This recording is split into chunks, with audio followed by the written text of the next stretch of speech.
ఈ రోజు స్టోరీ చెప్పే టైం ఈ రోజు ఈవినింగే. Promise.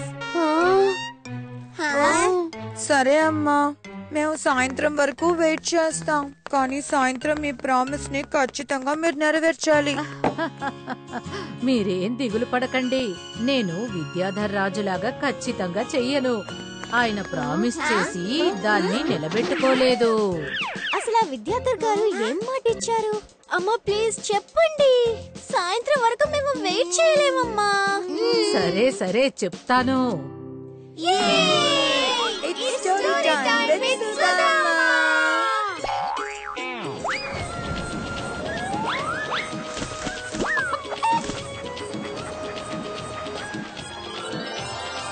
A bag of words. అరే ఆగండి రాజుగారు. చేసుకోడు, నేను యువరాణిని పెళ్లి చేసుకోను.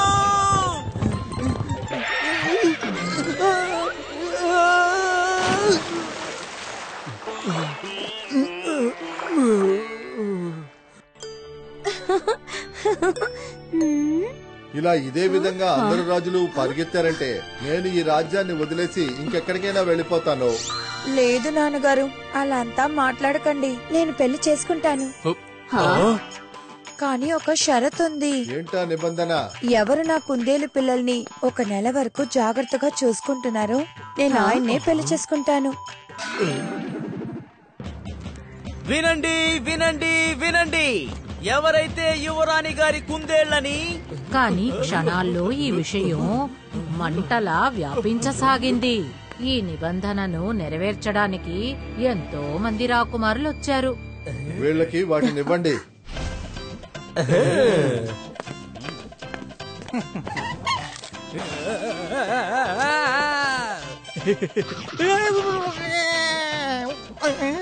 ఆ కుందేళ్లన్నీ భలే అద్భుతాలు చేశాయి.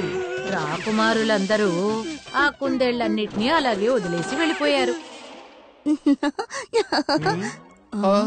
ఈ ఊళ్ళో వాళ్ళు, విదేశంలో వాళ్ళు అందరూ వచ్చారు, కానీ ఎవరు దీన్ని ఏమీ చేయలేకపోయారు. ఈ పని చేసే వాళ్ళు నా కంటికి కనిపించే దూరంలో ఎవరు లేరు.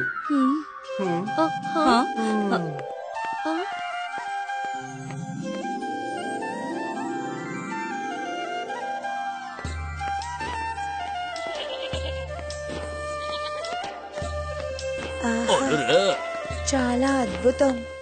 క్షమించండి మహారాజా, మీ నిబంధనని నేను నెరవేరుస్తాను. గొర్రెలు మెప్పుకునేవాడా? లేదు లేదు, వాళ్ళు ఒకవేళ ఆ నిబంధన చేసి చూపిస్తే ఆ తర్వాత నా కూతురు జీవితాంతం తనతోనే కాపురం చేయాల్సి ఉంటుంది. మనం ప్రకటించలాగా కుందేళ్లను వీడికి అప్పగించి తీరాలి.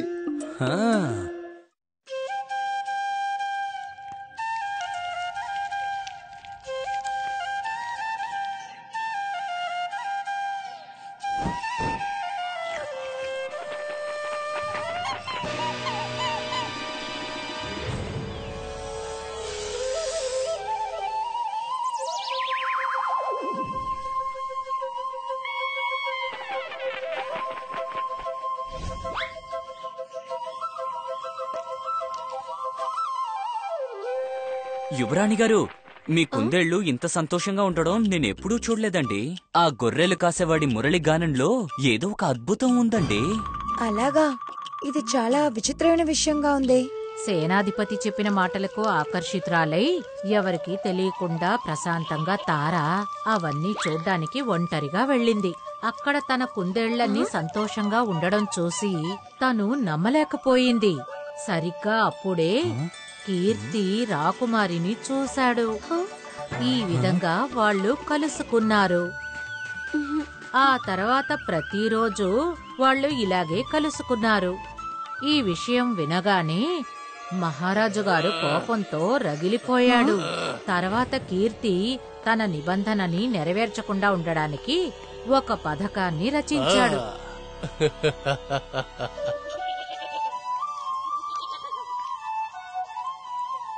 అయ్యో బాబోయ్, ఈ కుందేళ్లు చాలా అందంగా ఉన్నాయి. మహారాజునా? నా కూతురు కోసం నేను రెండింటిని తీసుకోవచ్చా? వీటికి బదులు మీకు నేను బంగారు నాణేలు ఇస్తాను. ధారాళంగా ఇవ్వండి. కానీ మీరు దానికోసం బంగారు నాణాలు ఇస్తే సరిపోదు. నా కోసం మీరు కొన్ని పనులు చేయాల్సి ఉంటుంది. అదేంటంటే మీరు నా మురికి బట్టల్ని ఉతకాలి, కొంచెం మాలిష్ చేయాలి, ఇంకా నా చెప్పుల్ని మీరు మెరిసేలా చెయ్యాలి. నన్ను ఎవరైనా చూస్తున్నారా ఏంటి? అయినా ఈ మేకలు మేపుకునే వాడి దగ్గర అన్ని బట్టలు ఉంటాయా ఏంటి? రాజుగారు నేను సిద్ధం.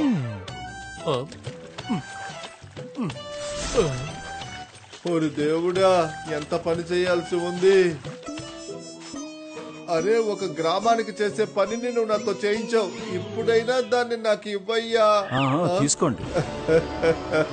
దొరికింది. మహారాజా, అవును కుందేలెక్కడా? ఇదిగో ఉన్నా. అద్భుతం మహారాజా, మీరు తీసుకొచ్చింది కుందేల్ని కాదు, నా సమస్యకి పరిష్కారాన్ని.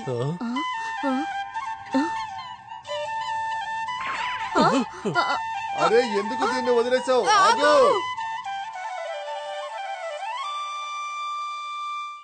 నువ్వు నిజంగానే చాలా అరుదైన కుందేలివి. మహారాజు నిన్ను తీసుకెళ్లి ఈ భవనం అంతా తిప్పి చూపించారు కదా. ఇప్పుడు కుందేళ్లను తీసుకొచ్చే వంతు మహారాణి కేట్కీ వంతు. ఓరి దేవుడా, ఎంత బాగా మురళి వాయిస్తున్నా! ఇంకా ఈ కుందేళ్లన్నీ ఎంత అందంగా ఉన్నాయి. వీటిని తీసుకువెళ్లాలని నాకు ఆశ కలుగుతోంది. అందువల్ల ఇందులోంచి ఒకే ఒకటి నాకు ఇస్తావా? ఏం పర్వాలేదు, కానీ నాకు ఒక నిబంధన ఉంది. మీరు నాకు కొన్ని పనులు చేయాల్సి ఉంటుంది. ఇది నాకు తెలిసిందే కదా.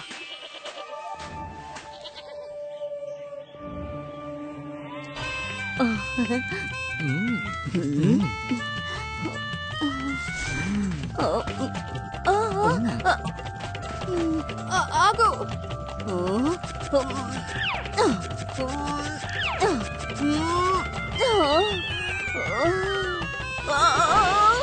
నా వల్ల కావడం లేదు.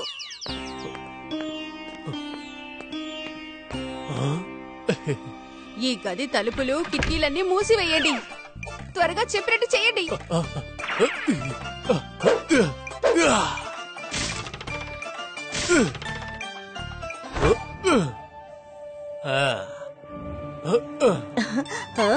శభాష్, నా యువరాణిని వీడు పెళ్లి చేసుకోవడానికి వచ్చాడు. వినండి, కార్యక్రమానికి ఏర్పాట్లు చేయండి.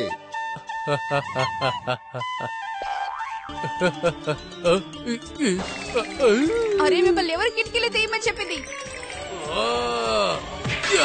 అరే, ఒక నెల పూర్తవగానే మరుసటి రోజు రాకుమారిని తనకిచ్చి చేయమని అడగడానికి కీర్తి రాజమహల్కి వెళ్తాడు.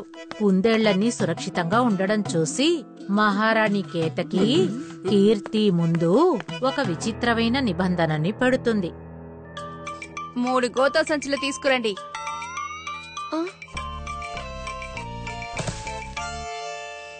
ఇందులో ఏమీ నింపకుండా నీ మాటలతోనే ఆ 3 సంచుల్ని నువ్వు నింపాల్సి ఉంటుంది. దీన్ని నువ్వు చేయగలుగుతావా? మీరు అనుమతిస్తే నేను కాస్త ప్రయత్నించి చూస్తాను. ఖచ్చితంగా.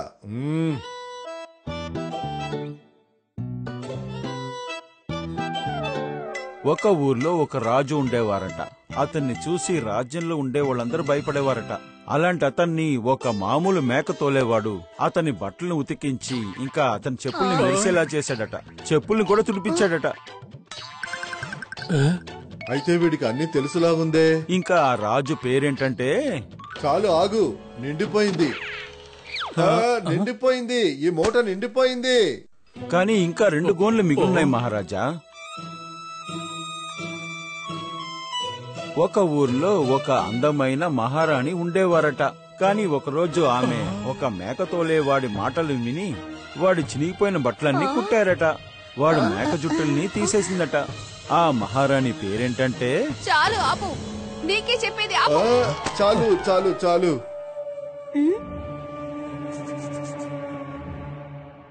ఒకసారి జరిగిన విషయం ఇది. చాలా చాలా అందమైన యువరాణి ఒకరుండేవారట. తనకి మేకని తోలేవాడి మీద ప్రేమ పుట్టింది. వాడిని చూస్తానికి తను రోజు కొండ మీదకి వచ్చేది. అయిపోయింది అయిపోయింది అయిపోయింది.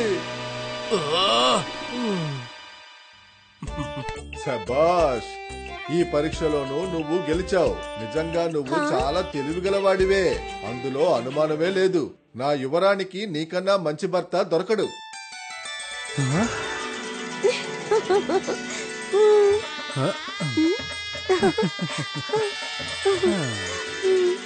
వావ్ అమ్మా, కీర్తి నిజంగానే చాలా తెలివైంది. అమ్మా, రాజు తన శక్తిని విరగొట్టుకోవడానికి ఎంతగానో ప్రయత్నించారు, కానీ దయచేసి మీరు అలా చెయ్యకండి ప్లీజ్. నేను కథ చెప్పి నా ప్రామిస్ ని నిలబెట్టుకున్నాను. కానీ మీరు సాయంత్రమే కథ చెప్తానని ప్రామిస్ చేశారు. ఆ? ఇప్పుడు మధ్యాహ్నమే కదా, అయితే సాయంత్రం కూడా మీరు ఒక కథ చెప్పి తీరాలి. మీరు చేసిన ప్రామిస్ ని మీరు మర్చిపోకూడదమ్మా. సరే సరే, తప్పకుండా సాయంత్రం కూడా కథ చెప్తాను, సరేనా? If you like this video, subscribe to our channel Murthy Media. మట్టి మట్టలు నెట్టప్పు మని పడిను, చెక్కాదే తిరిగి తిరిగిను, నిజంగా నిజంగా కథ వినిపించెను. వచ్చా నేను పుల్పు తీపి తినిపించెను. చిన్నారి పిల్లలు అమ్మమ్మ నాన్నమ్మను, చిన్నారి పిల్లలు అమ్మమ్మ నాన్నమ్మను.